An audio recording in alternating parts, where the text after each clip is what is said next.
Hey, welcome to Fireside Technique. My name is Jake, and in today's episode, we are going to splinter off a module from a course that we did with Nick Baxter last year, painting the Alla Prima still life.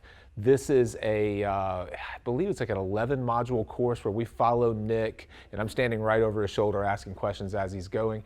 But we follow Nick through start to finish through his process for creating really hyper-realistic still lifes. And if you follow Nick's work, you know that he does some really fantastic still life realism. And this one is a single sitting, like I said, 11 modules. It's about 3 hours long overall. And the reason that we're putting this thing out right now is because during the COVID-19 pandemic, we are offering a huge discount on this course. It's going to go from, I think it was $99 originally, down to $39, and 100% of it will go to Nick Baxter. We're going to do the same thing for our Dan Marshall course. Dan Marshall did a 3-day workshop here in Memphis with us, and it is the Alla Prima, plein air watercolor course with Dan Marshall. That one's going to be discounted down to $39 as well, and the artist will get 100% of the revenue. Fireside is going to keep none of it.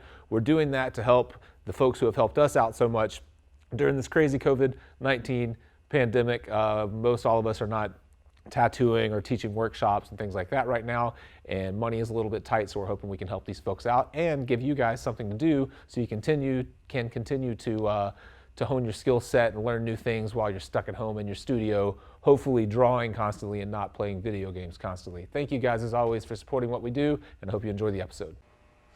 All right, next let's talk just for a second about the setup. We got some super simple shapes here. Why these shapes? Why this order? What are you thinking about when you're arranging them? Just kind of go through your thought process as we just watched you set this up.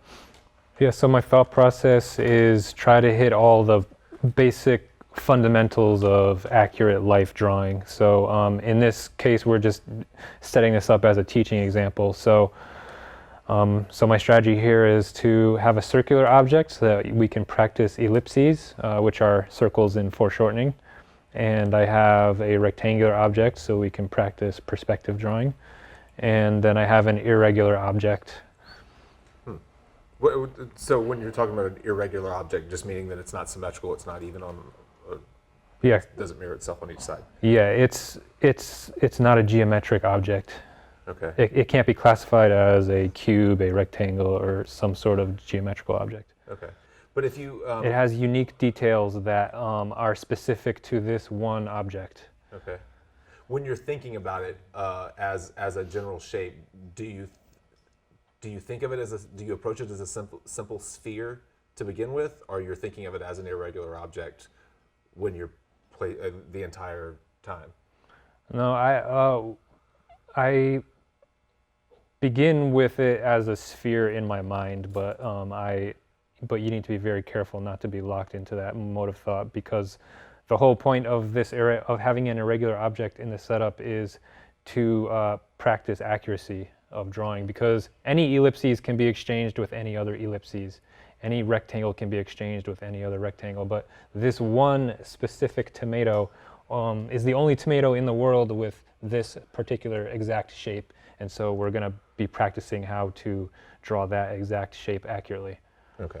So when you're building this, is it important to you, if we had just say a foam sphere that was just like that I might go pick up at Michael's or Hobby Lobby, you intentionally want to have two very geometric shapes, and then are you trying to offset it with an irregular shape? Or? Yeah, just to practice all the fundamentals of the teaching exercise. Obviously, if you're doing your own still life for your own piece of finished artwork and not just a skills study, you would just choose whatever you like. Okay, so let's talk about the lighting. You've decided to go with this warmer light, but you kind of played back and forth with a warmer and cooler light. What are you thinking about when you're setting your lighting, from a placement standpoint and from a temperature standpoint? Well, lighting is absolutely fundamental to all representational art. The only reason we see anything in this world and we aren't, blind, colorless cave bats is because there's light illuminating everything. So fundamental in your mind before you get into any process is how is the scene being lit?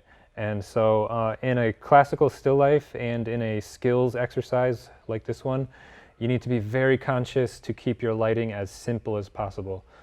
In an ideal scenario, we wouldn't have ambient room light filtering in, but obviously since we're indoors, we need to override that soft ambient light with a very strong direct overhead light source that casts very clear shadows and very clear highlights. Mm-hmm. So firstly, I'm just thinking about light, period. Right. And then once I've established, okay, one main light source with very clear areas of highlight and shadow that I can control, then I'm thinking about temperature. How does this particular quality of light influence the color of the subject? So my first thought was value, highlight and shadow, and now I'm moving on to more specific realms such as color. So a yellow tungsten light bulb is going to make everything yellow. And so that's obviously going to influence all your paint mixing and how your piece turns out in the end. You saw me playing with the cool daylight bulb. That's going to give everything obviously a much cooler tint. You